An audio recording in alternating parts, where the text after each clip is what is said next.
What's up, guys? The Snowman here, and today we're going to continue our 2019 Women's World Cup preview series by looking at the 4 teams in Group D. They are England, Scotland, Argentina, and Japan. If you want to look at the teams in A through C, please check out those videos as well. We are going to look at qualification, star players, coaches, and expectations for Group D. We'll start off with England, and it was a very comfortable qualifying process for this confident and professional English squad. They had 7 wins and just 1 draw throughout qualifying, 29 goals for and 1 against to win their European group. They've been getting better and better. 3rd place finish at the World Cup in 2015. Also made the semifinals at the European Championships in 2017. And their current form is excellent. They just won the She Believes Cup in March. Beat Brazil, fought tooth and nail to draw the USA 2-2. That was a great match. And then they stomped Japan. So England right now, their form very hot. The head coach of this English side is going to be one of the more familiar faces at France 2019. That is Phil Neville, the 42-year-old former defensive midfielder for both Manchester United and Everton. A 6-time Premier League champ who in 15 matches now as the head coach of the English women. Just 2 defeats in those 15 appearances. Seems like a good fit. The players love him and the fans love him. He's an English guy, and we'll see what he brings to the table. The star for England, Fran Kirby, a fantastic forward playmaker, just 5'2", but extremely quick. She is superb at taking on defenders, putting them on their heels. A nightmare to cover out in space in one-on-one situations, goes at defenders. Excellent at finding her teammates as well. And throughout European qualifying, she had 2 goals and 5 assists to lead the team. Kirby did play at the 2015 World Cup for England, but now she's kind of grown up, is the true leader of this squad. So I'm very excited to watch her at France this summer. Now, most bookkeepers have them in the top 5 in terms of odds to win the World Cup behind squads like France, the USA, and Germany, but they're definitely right there. They've got the talent, they've got the tactics, they have the experience in big moments.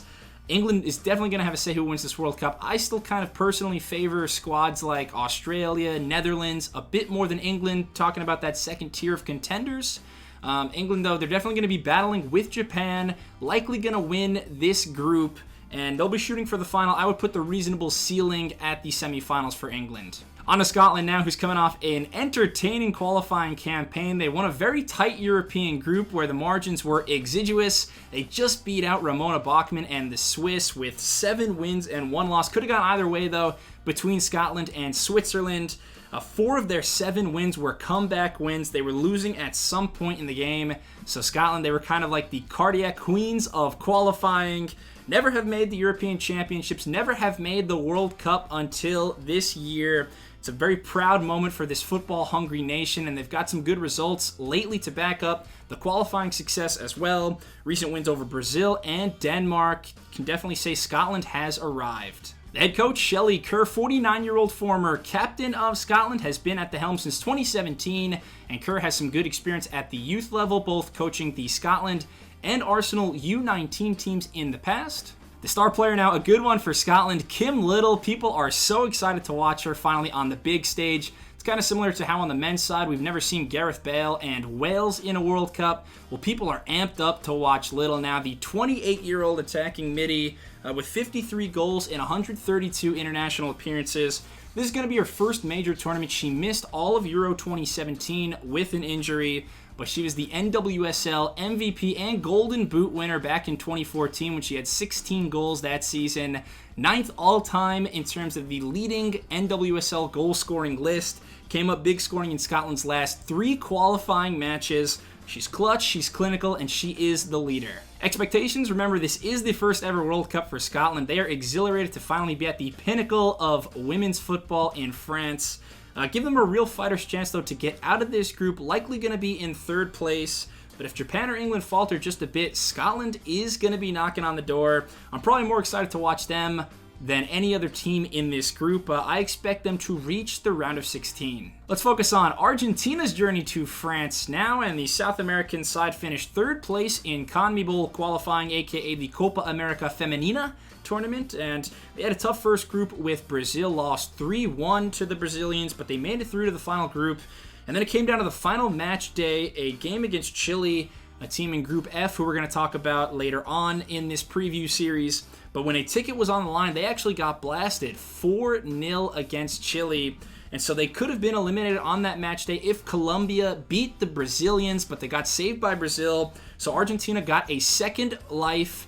They finished third in South America. That means they had to go to an intercontinental playoff against the fourth best CONCACAF or North American team. In this case, it was Panama, and they made no mistakes there. They walloped Panama 5-1 on aggregate in the intercontinental playoff.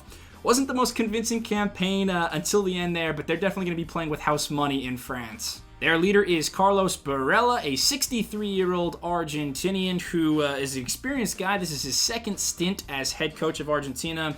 He coached the women from 2003 to 2012, took them to both of their previous World Cups, and also their Copa America title back in 2006. So plenty of experience for Borello. He took the job back in July 2017 this time, so he was with them throughout that qualifying campaign. The star, I love this player, Estefania Banini, who is a true number 10 playmaker. I spoke about her on my Women's World Cup reaction video back in December, but she is just so much talent and skill. Think very similar style to Marta, just football in her blood. Maybe another reason I like her so much is because she does play with the Washington Spirit in the NWSL, teammates with my favorite women's soccer player, Mallory Pugh.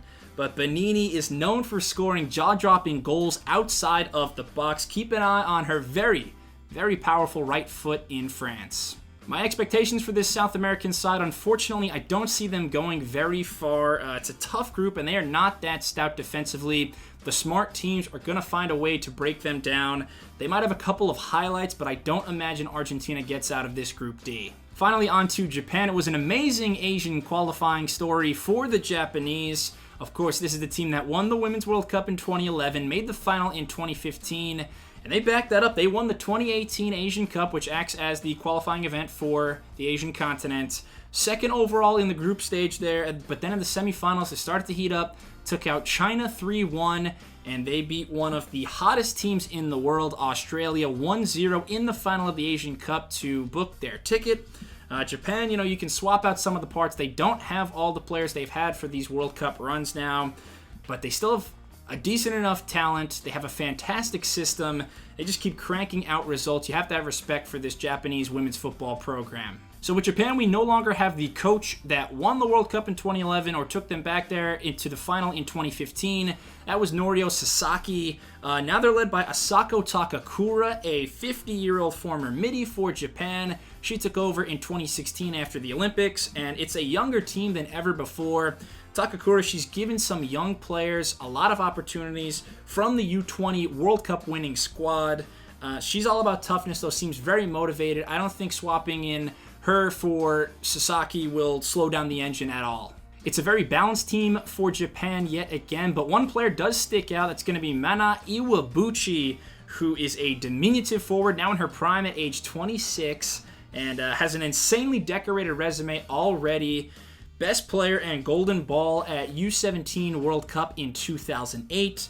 She also won the World Cup in 2011, the final in 2015, an Olympic silver medal in 2012, and I believe 2019 will be her coming out party, kind of just like Fran Kirby for England, but both as a star and a leader of this team. She's had lots of appearances for Japan off the bench, but consistent minutes were always hard for her to get in major tournaments just because of the depth of Japan. She was the MVP, though, of their qualifying. She poses a constant threat to any defense she faces. Iwabuchi, keep an eye out for her. So Japan and England just played at the She Believes Cup back in the United States in March, and England blew out the Japanese 3-0 that day. Japan, though, still had a great tourney. They had a thrilling comeback draw against the United States. They also beat Brazil. I think anything can happen when Japan and England meet on that final match day here in Group D. It's going to be likely for the top spot in the group, and that's going to be so important because the winner, that's the difference between playing a third-place team in the round of 16, or if you finish second, you're going to have to play the Group E winner. That's likely going to be Canada or the Netherlands. So it's going to be huge, that final match day. I have all the respect for Japanese football, but I think it's a tough spot. They could be surprising some and exiting in the round of 16. Thank you so much for watching. Please let me know what you think about these teams in Group D. Be sure to check out my other preview videos as well. A through C already out, and E and F coming very soon. So thanks a lot for watching. Please subscribe to the Snowman Sports Media if you haven't already. And I'll be back very soon. Take care. Cheers.